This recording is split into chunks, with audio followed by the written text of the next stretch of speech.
अब हमार पारी आएगी तो मोर पारी आई तो मैं का बेच दो। मोर नाती है, मोर बेटा है, का भीख मांगे। हमार जगह जमीन ला हमें नहीं दिया, हमार भले जान चले जाए अगर रहे। हाँ हम नहीं दे। काकरो मूड फूट गई से, काकरो गोड़ पाए गई से, तो हम कैसे करी।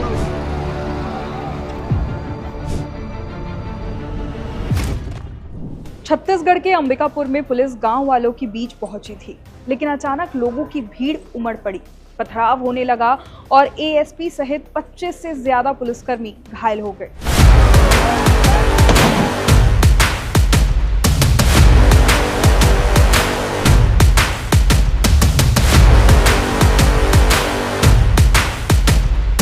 पुलिस वालों ने ऐसा क्या कह दिया कि इतनी बड़ी संख्या में लोगों ने हंगामा कर दिया।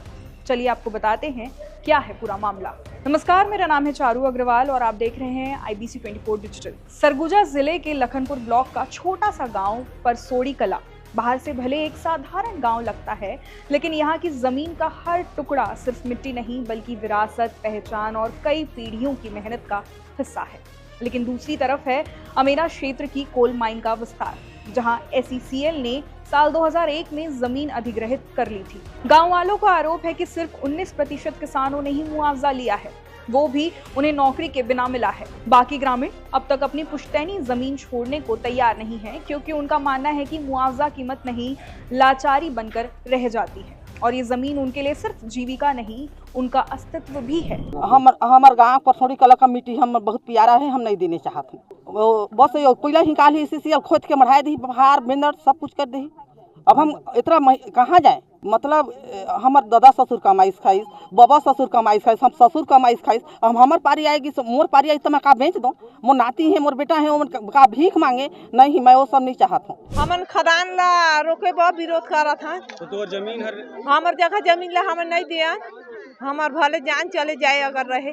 आज तो हमन दे देबो, हमन पैसा ला खाए लेबो, हम लइका छुआ का करही, पढ़ाई लिखाई कामे करही। छोटा छोटा हमार लइका है, हमारे लइका मन का करही, पढ़ाई लिखाई में सकल में इतनी बनी हमार जगह जमीन ला SECL जबरदस्त लेहा थे, पुलिस कर साथ लाइन के अब हमला पत्थर मारत थे, काकरो मूड फूट गई से, काकरो गोड़ पाए गई से, तो हम कैसे करी। हमन नहीं देन खदान। आज मारपीट हो से हमन हमार जगह जमीन ला रोकत हन, तो हर जबरदस्त ढेरे अखन पुलिस आए के जाए ढकोलिन है, मारिन है। धरती माला SECL जबरदस्त करत है, देहे बा ना हम नहीं दे। धरती माल दे महादेला, हाँ हम नहीं दे।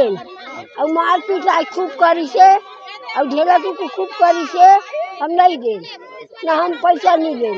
हाँ रोक लगाने के लिए आए थे, काम बंद कराने के लिए, लेकिन उन लोग जबरन हाथाबही किए। काम चालू करवाने के लिए ऊपर में मशीन, पहले उन लोग JCB लेके आए थे। हाँ वो खड़ा है, उसके बाद लोग जबरन धक्का मुक्का किए। दोनों पक्ष से की ओर हुआ। हाँ, तो बीच बचाव के लिए इधर से किए और साथ में देखिए DM कलेक्टर भी शामिल है। हमार बाल बच्चा कहाँ न रखब, जमीन है हमार कतनो होई, लेकिन हमार परसोड़ी कर हमार हवे, हम देवे नहीं करन। वो कहूँ तक हम खोदे देवे नहीं करन, कहूँ तक ले नहीं हम खाने देवे नहीं करन, बात खत्म है। आज का होई से ओ जल घोरना ला नकाय के जमा घोरना ला घीच घाच के मारे बकर पत्थर मन में हम लोग यही मांग करते हैं। हम लोग कोई मांग नहीं कर रहे हैं, हमको जमीन देने नहीं है, हमको मुआवजा नहीं चाहिए। सिर्फ अंडा बच्चा लेके हम लोग कहाँ जाएंगे, बाल बच्चा लेके, हमको देने नहीं है। बुधवार की सुबह प्रशासन करीब 500 पुलिसकर्मियों के साथ गांव की ओर बढ़ा, ताकि हर हाल में खदान का काम शुरू कराया जा सके। जैसे ही पुलिस गांव में पहुंची, माहौल तनावपूर्ण हो गया। कुछ ही मिनटों में बड़ी संख्या में गांव वाले घरों से बाहर आ गए। महिलाएं, बुजुर्ग, युवा, हर कोई अपनी जमीन बचाने के लिए तैयार था। पुलिस और ग्रामीणों के बीच बातचीत की कोशिश हुई, लेकिन अचानक माहौल तब बदला जब पत्थरबाजी शुरू हुई।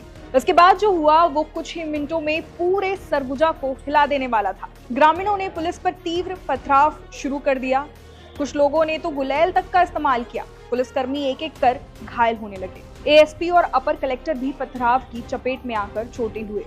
जैसे ही हालात नियंत्रण से बाहर होते दिखे, पुलिस ने जवाबी कार्रवाई शुरू की। पहले लाठीचार्ज, फिर आंसू गैस के गोले दागे गए।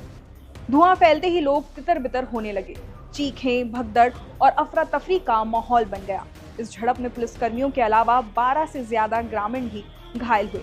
कई लोगों को हिरासत में ले लिया गया। वहीं ग्रामीणों ने जमीन की रखवाली के लिए जो टेंट और तंबू लगाए थे, पुलिस ने उन्हें हटाकर पूरा इलाका खाली करा दिया। पुलिस लगातार छापेमारी कर रही है और बाहर से अतिरिक्त फोर्स भी बुला लिया गया। घटना के बाद ये मुद्दा राजनीतिक तुल पकड़ने लगा। कांग्रेस नेता टीएस सिंहदेव ने एक्स पर लिखा कि सरकार उन्हीं लोगों पर लाठियां बरसा रही है जिनकी वो प्रतिनिधि है। उन्होंने इसे लोकतंत्र को शर्मिंदा करने वाला दृश्य बताया। उनके अनुसार गुजरात की एक निजी कंपनी से सरकारी खदान में उत्खनन कराया जा रहा है और स्थानीय आदिवासियों के अधिकारों को पूरी तरह अनदेखा कर दिया गया है। उन्होंने इसे गुजरात मॉडल बताते हुए व्यंग्यात्मक रूप से कहा कि वाराणसी, अयोध्या और अब छत्तीसगढ़ तक यही मॉडल लागू हो चुका है, जहां स्थानीय लोगों के रोजगार पर बाहर की कंपनियों का कब्जा कराया जा रहा है। कांग्रेस ने भी सरकार पर सीधा हमला बोला। उनकी ओर से कहा गया कि ये सिर्फ एक खदान का विवाद नहीं, ये सरकार की सोच का आईना है। आदिवासी सिर्फ अपनी जमीन, जंगल और भविष्य बचाने के लिए खड़े हैं, लेकिन सरकार उनकी बात सुनने के बजाय खदान विस्तार को हर हाल में आगे बढ़ा रही है। दूसरी ओर SECL के जनसंपर्क अधिकारी ने बयान जारी करते हुए कहा कि ग्रामीणों को लगभग 10 करोड़ का मुआवजा दिया जा चुका है और रोजगार भी उपलब्ध कराए जाएंगे। उनका ये भी दावा है कि जमीन अधिग्रहण कोल बेयरिंग एक्ट 2001 के तहत पूरी तरह वैध तरीके से किया गया था। कंपनी का कहना है कि कुछ असामाजिक तत्व जानबूझकर खनन में बाधा डाल रहे हैं, जबकि खदान का संचालन निजी कंपनी LCC द्वारा किया जा रहा है और घटना के बाद आंशिक रूप से काम फिर शुरू कर दिया गया है। ग्रामीण बोल रहे हैं जैसे मुआवजा हमने CBA में लैंड एक्वायर हुए, CBA के अंदर में लैंड एक्विजिशन के अंदर में सेक्शन 11 के तहत में government of India, CBA government of India में ही केवल लागू होता है। CBA और प्राइवेट सेक्टर के लिए नहीं रहा, गवर्नमेंट ऑफ इंडिया के लिए CBA लागू होता है। और CBA के तहत में इनका एक्विजिशन हुआ है। एक्विजिशन करने के बाद में इनको सेक्शन 11 होकर के माइनिंग उत्खनन के लिए हमको दिया है, कोल उत्खनन के लिए। और गाँव वाले बोलते हैं कि हम नहीं करने देंगे, हम ज़मीन नहीं देंगे। इसमें से बहुत सारे लोग पैसा ले चुके हैं, वो लोग भी विरोध कर रहे हैं ज़मीन का पैसा लेने के बावजूद में। कुछ पैसा हमने जो ज़मीन का नहीं लिया वो ट्रिब्यूनल में दिया गया है। Tribunal is deemed to be paid माना जाता है। इनकी ज़मीन को 2016 के अंदर में हमने मुआवजा बनाया था। 2016 से मुआवजा इनको दे रहे थे, तो कुछ लोग लिए, कुछ लोग नहीं लिए। और बोलते हैं, जो लेने के बाद में भी बोलते हैं कि हम ज़मीन नहीं काटने देंगे। तो ये स्थिति है। आपने पैसा लिया हो या नहीं लिया हो, तो भी आपका ये ज़मीन मतलब गवर्नमेंट ऑफ इंडिया को उस पर नॉर्म्स के तहत में CBA में आ जाती है। लेकिन ये पैसा लेने के बावजूद भी इस टाइप की हरकत कर रहे हैं। आखिर में सवाल वही खड़ा होता है कि क्या विकास के लिए लोगों की पुश्तैनी जमीन उनसे छीन लेना सही है, और क्या इसके बदले मुआवजा और रोजगार काफी है? कमेंट करके जरूर बताएं आपकी राय।